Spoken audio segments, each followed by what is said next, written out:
This video will show you how to make a button with the correct alignment between the design and the pin back. We'll use the letter A as an example. First, place a metal blank into the A mold.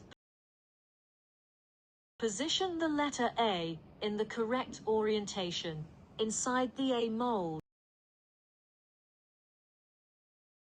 Then, place a mylar film on top and press down. Before inserting the pin back, make sure the black washer is already in place. Next, check the direction of the pin. Make sure the pin tip is facing to the right. Place the metal pin back into the B mold, keeping it centered.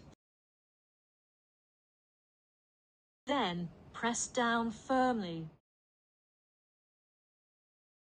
Now, the design and the pin back are correctly aligned.